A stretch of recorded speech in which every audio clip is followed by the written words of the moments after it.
Muy bien, les invito a abrir sus Biblias en la carta de Santiago.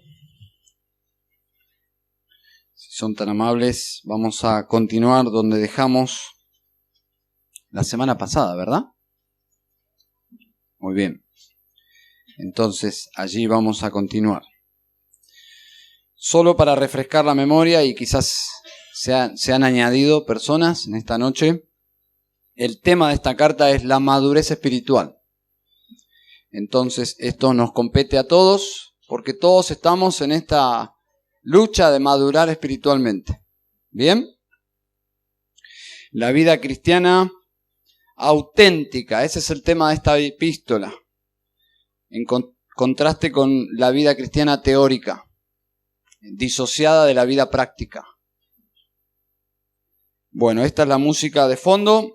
Podemos agregar alguna tonalidad más, que serían las pruebas.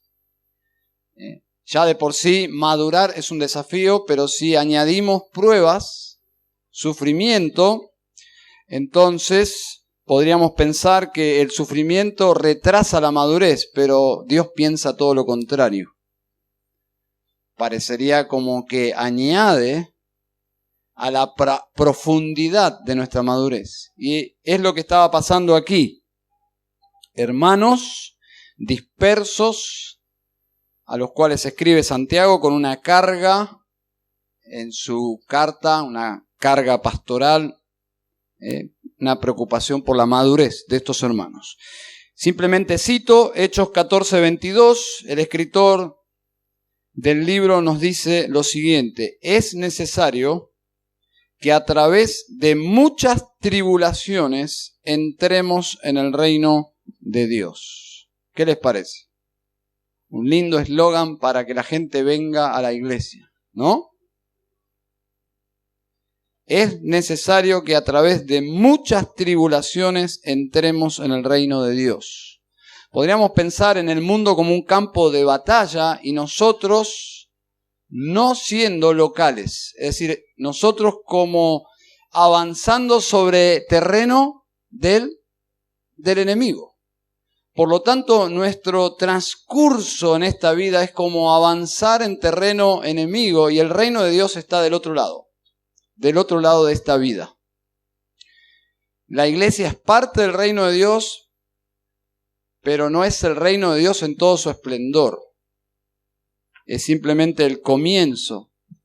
Tenemos un montón de bendiciones, como simplemente un adelanto de lo que nos espera, pero no es propiamente el reino de Dios en toda su manifestación. En este caso, el escritor nos dice que vamos a entrar en el reino de Dios, pero es necesario cruzar por un mar de sufrimiento y de tribulaciones de diferentes tipos. Y cada uno sabe lo que le toca. En esta noche, aquí seguramente hay una gama muy amplia de sufrimiento.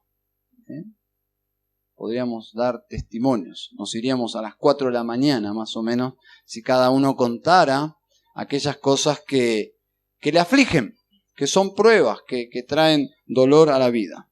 Entonces los creyentes no solo sufren pruebas, sino que el escritor va a añadir un factor más. Los creyentes sufren tentaciones. Así que estamos añadiendo a este asunto de la vida cristiana ya el desafío propio de madurar.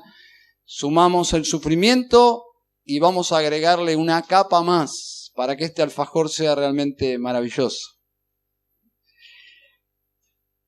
Tentaciones. Vamos a leer Santiago capítulo 1, versículo 12. Bienaventurado el hombre que persevera bajo la prueba, porque una vez que ha sido aprobado, recibirá la corona de vida que el Señor ha prometido a los que le aman. Que nadie diga cuando es tentado: soy tentado por Dios. Porque Dios no puede ser tentado por el mal, y Él mismo no tienta a nadie. sino que cada uno es tentado cuando es llevado y seducido por su propia pasión. Después, cuando la pasión ha concebido, da a luz el pecado. Y cuando el pecado es consumado, engendra la muerte. Esa es nuestra porción para el día de hoy. Que el Señor nos ayude. Vamos a orar una vez más. Les invito a cerrar sus ojos.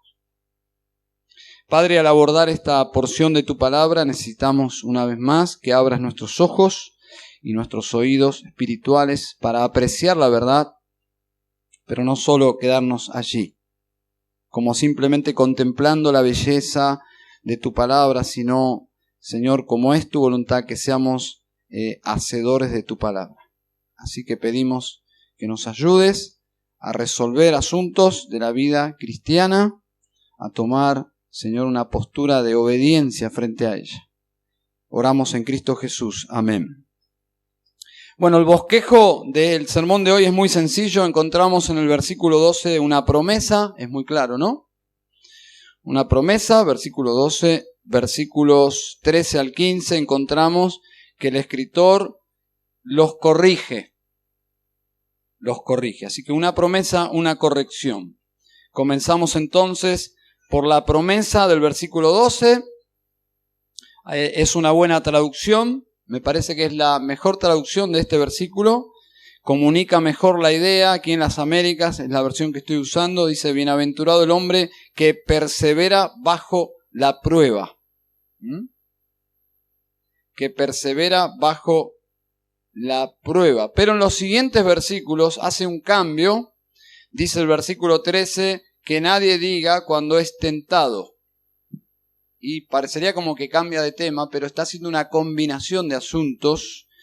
Y lo que sacamos de conclusión es que se refiere en el versículo 12 a pruebas, pero luego habla de tentaciones a pecar. Y hace una combinación de tentación y pruebas, pruebas y tentación, que nos lleva a una reflexión que coincide con la realidad, con la experiencia, que cuando somos probados, entonces somos también tentados. Es decir, cuando un creyente pasa por una prueba, viene el tentador. Y somos tentados de nuestra propia naturaleza caída. Bien, entonces el título de este sermón es Dios, las pruebas y la tentación. Ese es el título que sale de nuestro pasaje de hoy. Entonces el desafío aquí es pasar a ambos momentos, que parecería uno, en experiencia parece uno, pero son dos. El desafío es pasar por esos momentos de tentación y prueba, ¿cómo? Aprobados. Y eso es finalmente lo que nos conduce a crecer espiritualmente, a madurar espiritualmente. Bueno, pero como dije antes, es una promesa. El versículo 12, la expresión recibirá la corona de vida, ahí está la promesa, significa que la corona o galardón es la vida misma, esa es la expresión. O sea, la corona que Dios da a los que pasan aprobados la prueba es vida. Podría ser traducido, recibirá la corona que es la vida. La corona es la vida, la recompensa es la vida que se obtiene de haber pasado correctamente por allí. Lo más natural es interpretar que cuando el creyente pasa por las pruebas, siendo fiel al Señor, experimenta un gozo, una vida abundante, una vida más rica. ¿Por qué? Por el gozo de haber sido fiel. Esa es la idea del pasaje. Esa sería una interpretación del pasaje. Cuando alguien actúa correctamente bajo la prueba y pasa esa prueba de forma fiel, experimenta una vida abundante de gozo por haber sido fiel al Señor. ¿Bien?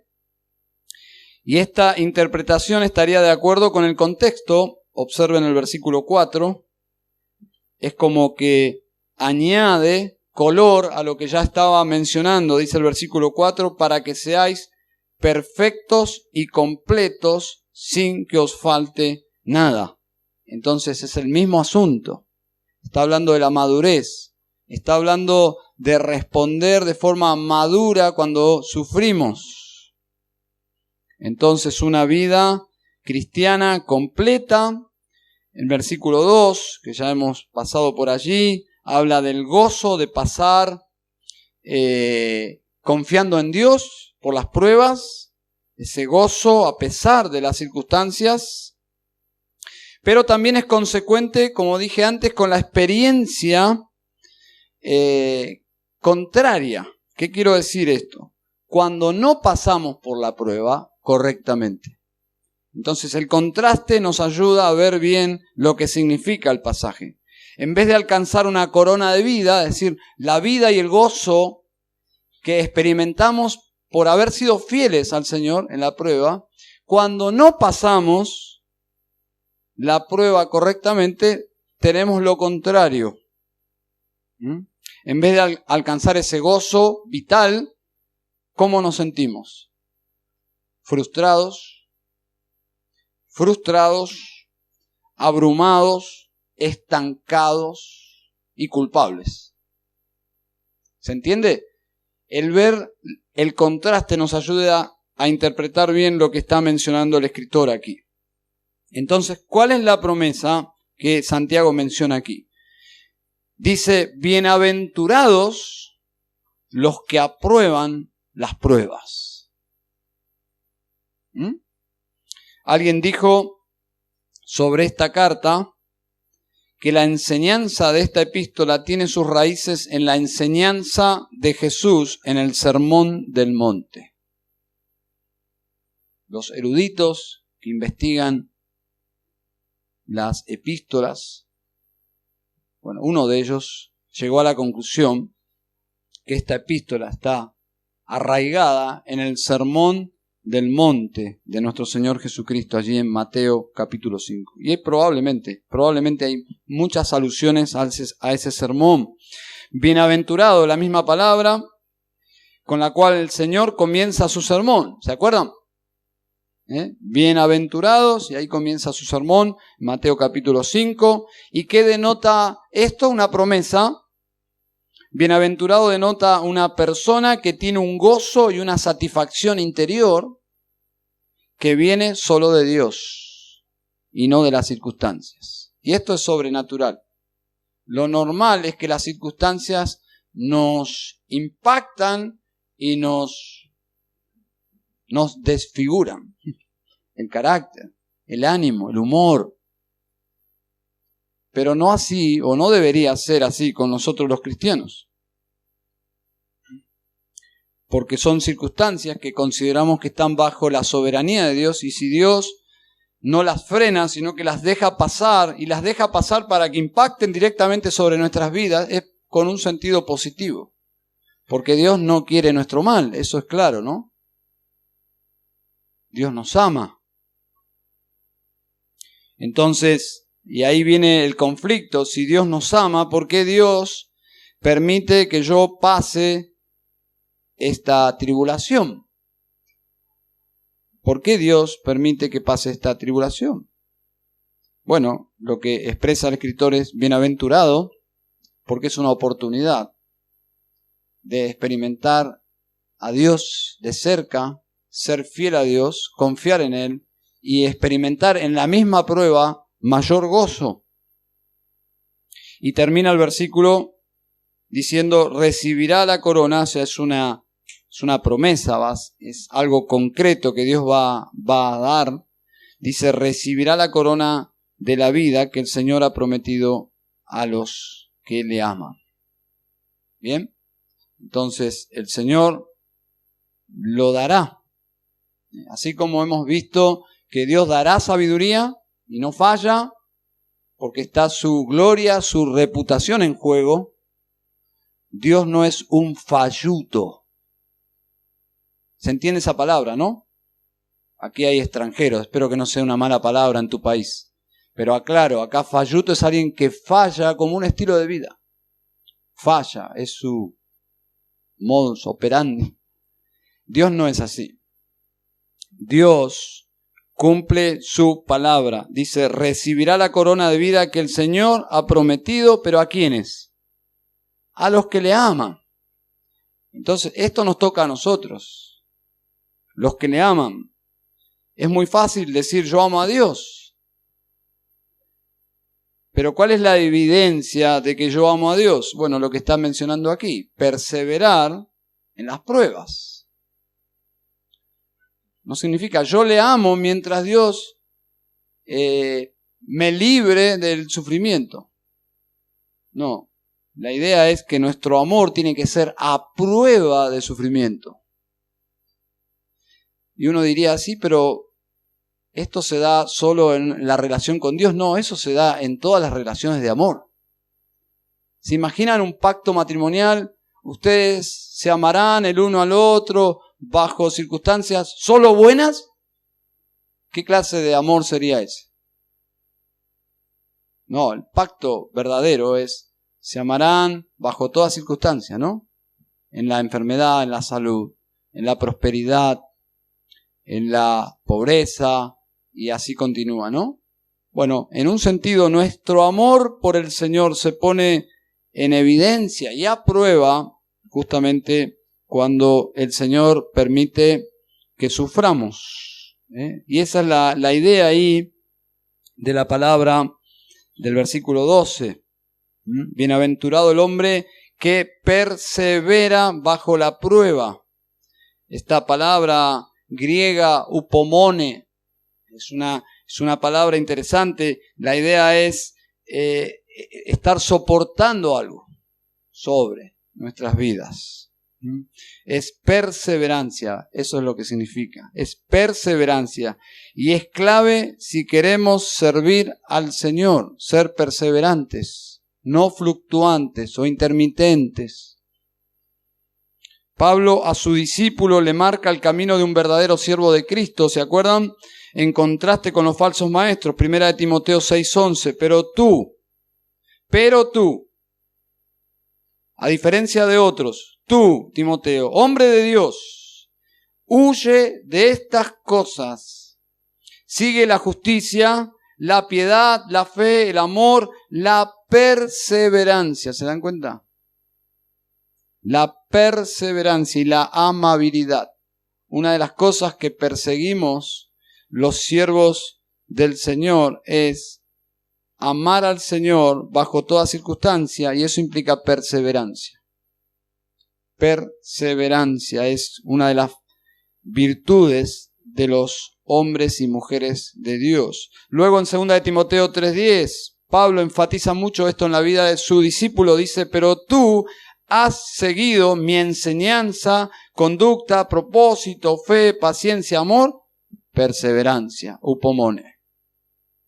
Perseverancia. Es decir, Pablo marca lo mismo que marca Santiago. La única forma de demostrar que conocemos y amamos al Dios verdadero es ser fieles, perseverantes en los días buenos y en los días no tan buenos. Entonces, la verdadera naturaleza de nuestra salvación se evidencia ¿cuándo? ¿Cuándo se evidencia mejor que nuestra salvación es maravillosa? ¿Cómo respondemos y cómo evidenciamos el aprecio y la bondad de nuestro Dios? ¿Cómo evidenciamos el Evangelio en nuestras vidas? ¿En los días buenos o en los días malos? ¿Dónde Dios es más glorificado? Indudablemente es cuando pasamos tribulaciones. Cuando los cristianos muestran un amor perseverante, es que eso llama la atención. Qué tan digno es el ser a quien los cristianos adoran, que le adoran a pesar de. Entonces, manifiesta no que somos grandes personas de fe, sino que tenemos un Dios grande, y ese Dios grande nos sostiene en medio de las aflicciones. Bien, llamada esta verdad por los antiguos como la perseverancia de los santos. Esta doctrina la encontramos una y otra vez. No hay superhéroes de la fe en la Biblia. Son todos hombres débiles, hombres. Es más, el ícono de la fe en la Biblia es Abraham. Pero cuando Abraham, bajo ciertas circunstancias, es expuesto, ¿qué hace Abraham? Falla. Y luego creció en la fe. Pero nuestra fe tiene que ser probada para ir más fortalecida. También esta doctrina de la perseverancia de los santos es conocida como la preservación de los salvos. Como que Dios capacita a los suyos, a los salvos, para permanecer fieles en el camino. Entonces hay una promesa preciosa acá, ¿no? Que el Señor nos ayude a cumplir con nuestra parte, porque la parte de Dios Él la va a cumplir. Pero nuestra parte es perseverar bajo la carga que el Señor permita. ¿Me siguen? Bien. Entonces, versículo 12, una promesa, pero recuerden que las pruebas pueden abrir una puerta a la tentación. Y los santos son probados y los santos son tentados. Versículo 13. Que nadie diga cuando es tentado, soy tentado por Dios. Porque Dios no puede ser tentado por el mal y Él mismo no tienta a nadie. Esta es una corrección enérgica de parte de Santiago. Si pudiésemos verle la cara a Santiago, ¿no? Porque es una acusación muy grave esta. Santiago está corrigiendo una sutil e indirecta acusación contra Dios. Porque si Dios nos pone bajo pruebas, algunos fueron más lejos y dijeron, Dios nos pone bajo tentación. Entonces, si yo peco, ¿quién es responsable? Dios. Dice Santiago, un momento. Versículo 13. Que nadie diga que cuando es tentado de parte de Dios. Los verbos implican que era lo que algunos estaban diciendo. Algunos estaban diciendo, Dios me metió en esta tentación. Podríamos especular el Padre Nuestro. ¿Se acuerdan qué ora el Padre Nuestro? No nos metas en tentación, pero no sé si es la mejor traducción. Porque parecería que Dios nos mete en tentación, pero no es lo que significa. Entonces había personas diciendo, Dios me metió en esta tentación y no pude resistir. Eso suena raro, ¿no? Bueno, Santiago corrige eso. He sido tentado por Dios y he caído en pecado. Algunos estaban diciendo esta barbaridad. Santiago se remite a las verdades más conocidas sobre el carácter de Dios. De lo claro, no hay dudas. Lo que sí es claro es cómo es Dios. Si usted ha leído la Biblia, usted puede percibir que Dios es multifacético. Infinitamente multifacético. Pero si hay algo en la Biblia que llama la atención nuestra, que es porque somos todo lo contrario, es que Dios es santo. ¿Bien? Dice el escritor, porque Dios no puede ser tentado por el mal, y Él mismo no tienta a nadie. Dios es santo. Dios no es atraído por el pecado. Es el único atributo que en la Biblia se revela con esa fuerza, con esa vehemencia. Es el único atributo donde la Biblia enfatiza con una expresión judía como un énfasis, un sobreénfasis, que es santo, santo, santo. Ese es nuestro Dios, separado absolutamente del mal. Su ser no es compatible con el mal en absoluto. no solo no le atrae el mal, porque podría ser Dios indiferente, no me atrae, como alguien que ve, a mí por ejemplo yo veo una sandía fría, un día de verano, y quizás alguien acá dice, wow, me tiro de cabeza dentro de la sandía, ¿no? Yo veo una sandía, nada.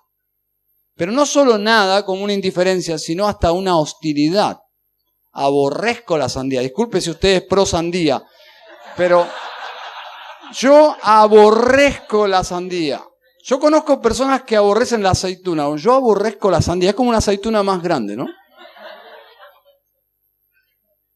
Bueno, piense usted en algo que usted podría estar hasta muriéndose de hambre y quizás usted prefiere la muerte antes de comer eso. Hay algunas cosas así. Bueno, Dios aborrece el pecado. Su alma lo aborrece, su ser lo aborrece. No hay nada, no solo es apatía, es una activa apatía, es una hostilidad. Odia activamente el pecado y eso es un problema para nosotros. ¿Saben por qué? Porque somos pecadores.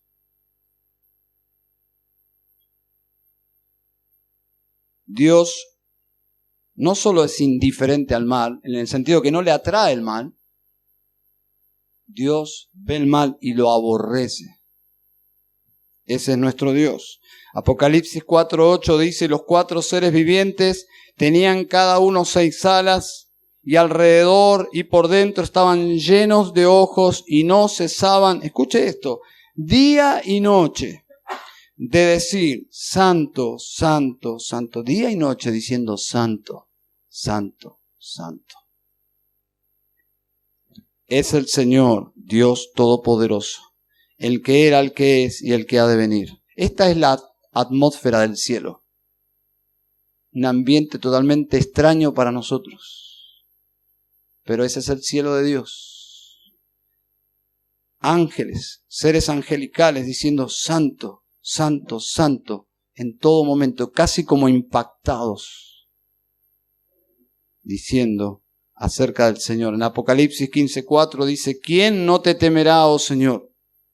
Y glorificará tu nombre, pues solo tú eres santo. Es uno de los nombres de Dios en la Biblia, el Santo, el Santo. Isaías 1:4 dice así, oh gente pecadora, pueblo cargado de maldad, generación de malignos, hijos depravados. Está hablando del pueblo de Israel, pero quiero decirte, si vas caminando y alguien cita este versículo y sos humilde, deberías darte vuelta. Está hablando de vos y de mí. Esa es la descripción que hace la Biblia de todos los seres humanos. Oh gente pecadora, pueblo cargado de maldad, generación de malignos, hijos depravados. Es el profeta exponiendo el pecado del pueblo. Pensar que Dios es atraído, seducido por el pecado, es desconocer absolutamente la naturaleza de Dios, pero es fallar en el ABC de la revelación de Dios, de lo que Dios revela en las Escrituras. Y Santiago los cruza hacia ellos y les dice, ¿saben? Dios no puede ser tentado por el mal. Y agrega, ni Él tienta a nadie. Ni Él tienta a nadie. Contundente, ¿no? Dice Santiago, saquen eso de sus mentes. Eso no ha sido colocado en sus mentes por Dios, sino por Satanás. Tener una idea de Dios equivocada no es gratis. Trae consecuencias. Y en algunos casos, consecuencias eternas. Juan Calvino escribió lo siguiente, la Escritura acierta que los reprobados son entregados a las lujurias depravadas. Pero esto ¿es debido a que el Señor deprava o corrompe sus corazones? De ninguna manera. ya que sus corazones están sujetos a lujurias depravadas, debido a que ellos ya están depravados y viciados.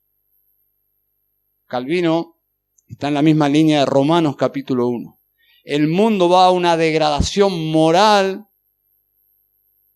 en una caída absoluta a la inmoralidad.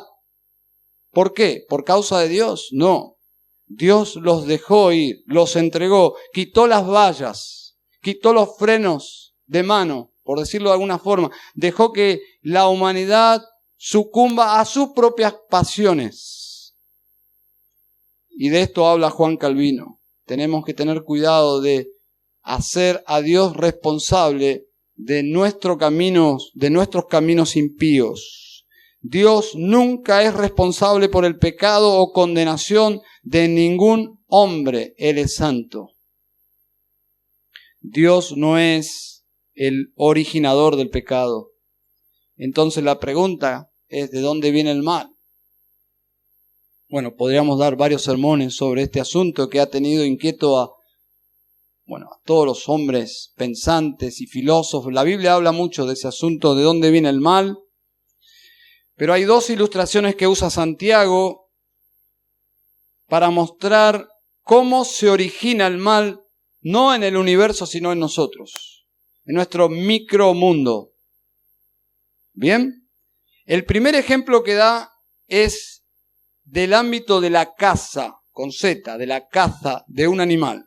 Y el segundo es de un bebé, cómo se origina un bebé, cómo es el proceso de el nacimiento de un bebé. Entonces, versículo 14 dice hábilmente el escritor: si Dios no es el que origina y motiva nuestro pecado, entonces, ¿de dónde? Bueno, Santiago responde: sino que cada uno es tentado cuando es llevado y seducido por su propia pasión. Hay una gran confusión sobre el origen del pecado, aún en el mundo evangélico, Aún en el mundo evangélico se escuchan cosas aberrantes. Creo que en algún momento he mencionado esto. Yo he escuchado desde los púlpitos hablar sutilmente y casi entrar en el mismo asunto aquí que está Santiago corrigiendo. Escuchen: espíritu de adulterio, te reprendo. O sea que los adúlteros adulteran porque no son ellos los que adulteran, sino que hay un espíritu. Indudablemente hay espíritus inmundos que promueven prácticas inmorales, pero los hombres son responsables. Ahora, ¿qué dice la Biblia acerca del adulterio? ¿Es una obra de qué? ¿De Satanás? No, es una obra de la carne. De la carne. Demonio del tabaquismo.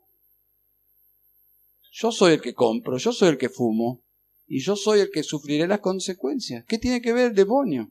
Indudablemente el demonio debe tener alguna parte en ese asunto, pero no creo que esté muy interesado en la industria del tabaquismo. Creo que Satanás está más interesado en la industria de la religión. Espíritu de drogadicción. Bueno, todos esos asuntos sutiles que desvían la responsabilidad. Se predica liberación de los demonios cuando en realidad la gente no debe ser librada, como si ese acto fuese donde la persona no debe hacer nada, sino que la gente debe arrepentirse de sus pecados. Arrepentirse es un asunto de liberación, porque cuando yo me arrepiento soy libre. Alguien me preguntó cómo yo trataría, pero se me preguntó bien, cómo yo trataría un caso en consejería de un travesti. Mi respuesta fue: como con cualquier persona. Como con cualquier persona. Porque la realidad es que el mensaje del Evangelio es el mismo mensaje para todas las personas. No hay un mensaje del Evangelio especial para ciertos pecados.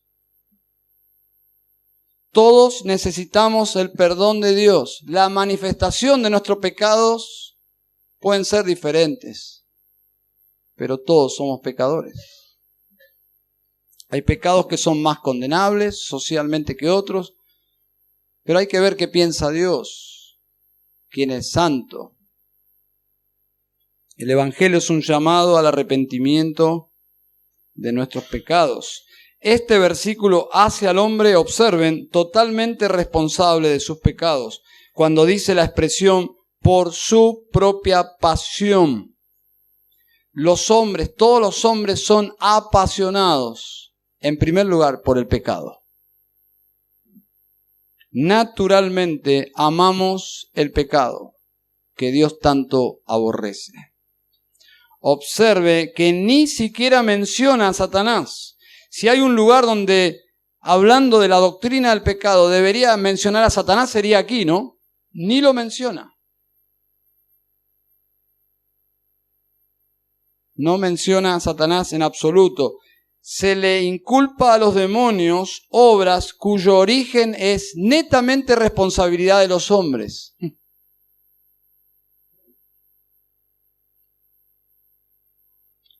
1:14. Sino que cada uno es tentado cuando es llevado y seducido por su propia pasión. Las tentaciones, dice Santiago, vienen de nuestra propia naturaleza caída, esa pasión que tenemos por lo que Dios condena. Y aún los creyentes todavía conservamos en nuestras vidas esta tendencia hacia el pecado. Todavía conservamos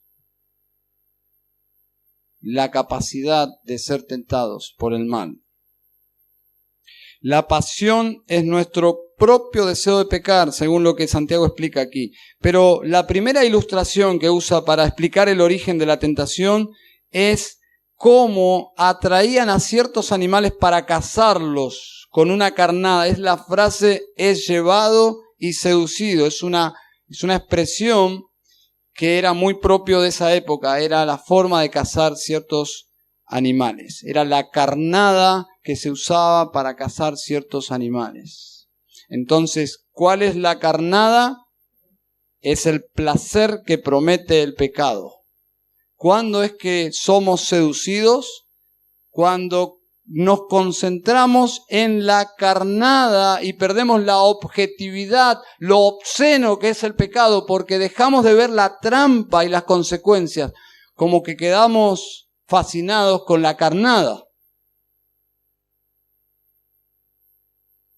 El problema de la tentación es que promete satisfacer esos deseos que deberían estar muertos por el Espíritu de Dios en nosotros, pero que se despiertan por momentos, y la tentación promete satisfacer esos deseos, pero la realidad es que esos deseos nunca quedan satisfechos. ¿Saben por qué? Porque quieren más y más y más.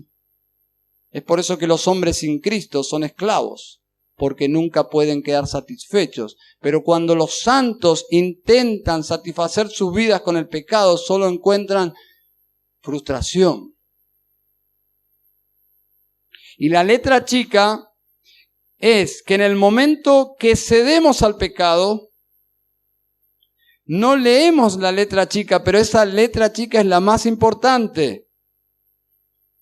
Que cuando cedemos a la tentación, no solo no encontramos la vida que prometió en el versículo 12. No hay vida ahí.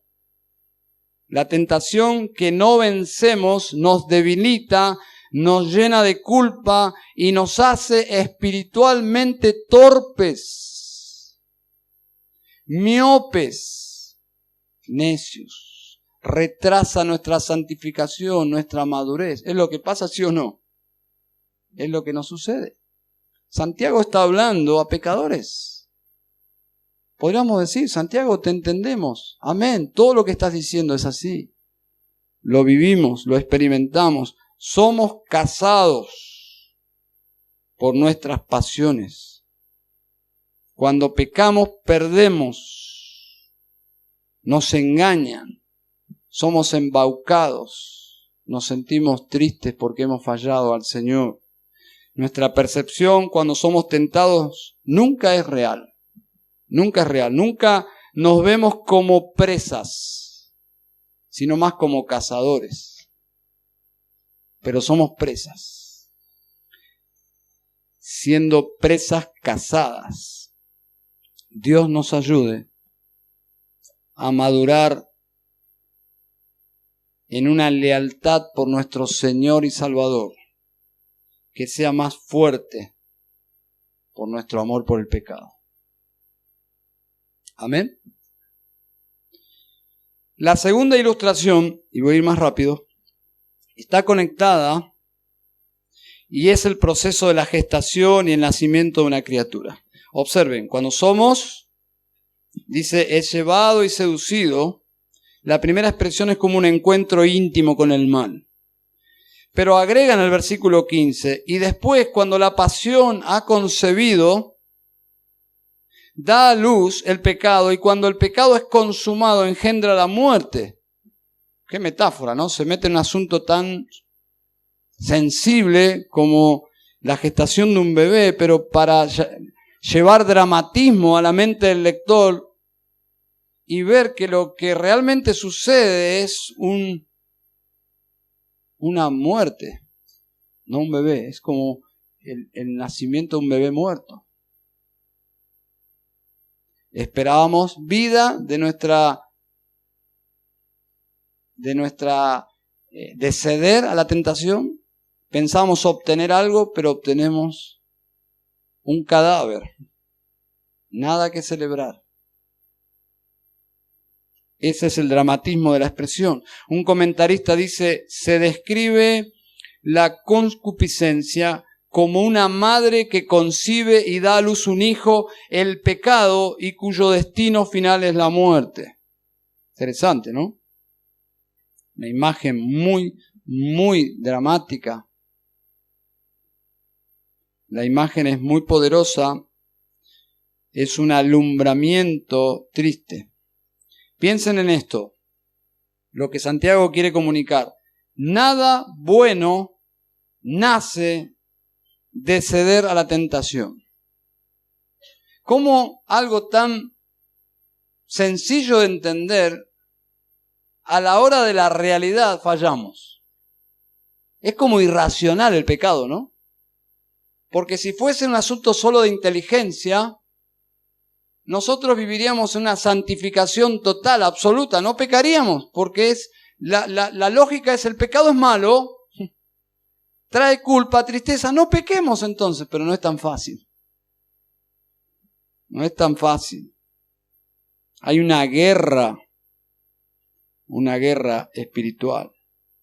¿Se dan cuenta por qué no puede venir de Dios la tentación? Y esa es la conclusión. No puede venir de Dios la tentación por todo este proceso y por el resultado de la tentación. Los creyentes entendemos que el proceso de pecar termina en muerte, pero no así el mundo. El mundo celebra lo que Dios dice que es muerte. La Biblia dice la paga del pecado es muerte. El mundo dice no, el pecado es hermoso. Y aman el pecado, y aman ese estilo de vida, y van a pecar, y si Dios no interviene, terminarán sus vidas en pecado y su eternidad en el infierno.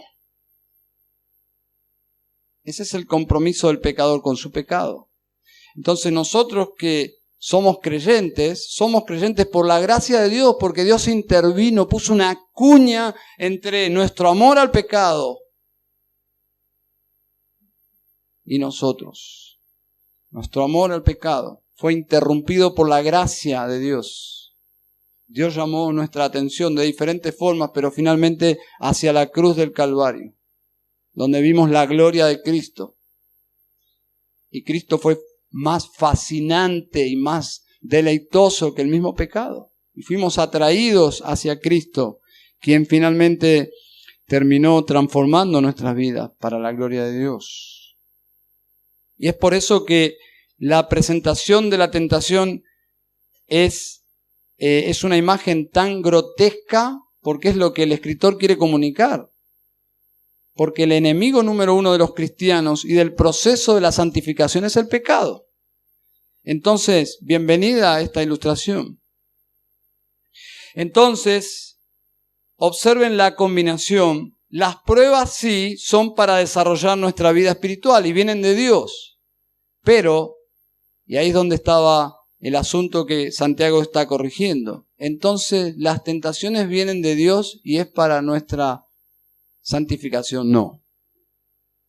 La tentación es para debilitar, para sabotear nuestra vida espiritual. La tentación sabotea, debilita nuestro crecimiento, nuestra madurez.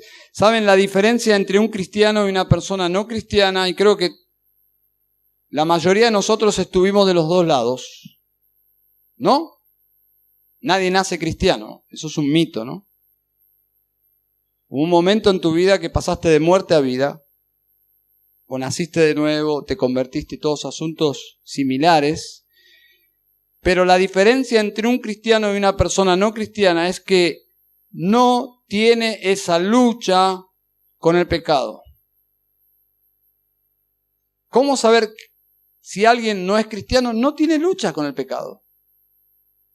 Vive en el pecado, disfruta del pecado y no tiene ninguna lucha con el pecado.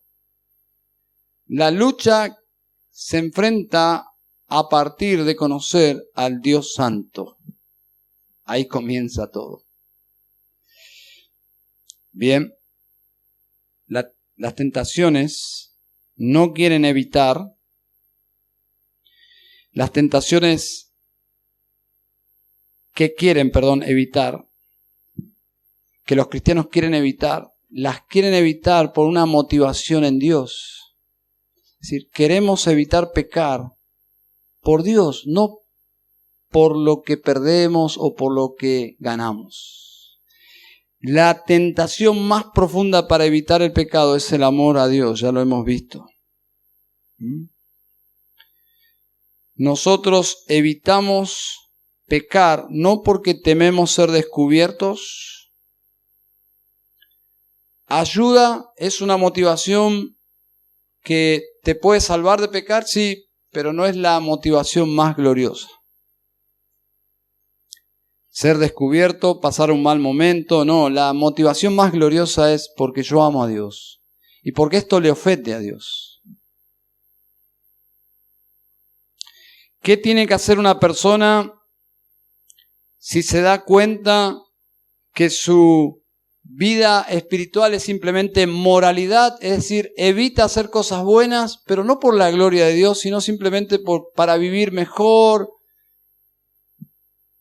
no por el Evangelio. ¿Qué debería hacer? Bueno, creer en el Evangelio. Creer en el Evangelio. Cristo vino para ofrecerse a sí mismo en la cruz, para que el pecador sea perdonado y escape de la condenación del pecado y tenga vida eterna, que sea librado de la esclavitud. La esclavitud tiene un sinfín de collares y cadenas. A veces pensamos, está esclavo del pecado porque está en un asunto así como de terrible. La esclavitud del pecado tiene muchas caras. Y si no está Cristo en nuestras vidas, somos esclavos del pecado. Así que Cristo provee un gozo más grande y más profundo que el placer superficial que ofrece el pecado. Todos podemos dar testimonio porque si estuvimos del otro lado sabemos lo frustrante que es encontrar placer en el pecado. No somos Salomón, o sea, no llegamos quizás la mayoría de nosotros a ese nivel de hedonismo y de buscar el placer en el pecado, pero simplemente con intentarlo, aún en un plano básico, nos dimos cuenta que estábamos muertos y que solo Dios da vida. La vida que Dios da no añade tristeza ni culpa. Escuchen este diálogo de Jesús con los judíos más religiosos de sus días. Dijo Jesús en Juan 8:31 a los judíos que habían supuestamente creído en él: si vosotros permaneciereis en mi palabra, seréis verdaderamente mis discípulos, y conoceréis la verdad, y la verdad os hará libres. Observen lo que responden ellos. Linaje de Abraham somos y jamás hemos sido esclavos de nadie. ¿Cómo dices tú seréis libres? Que se ofendieron.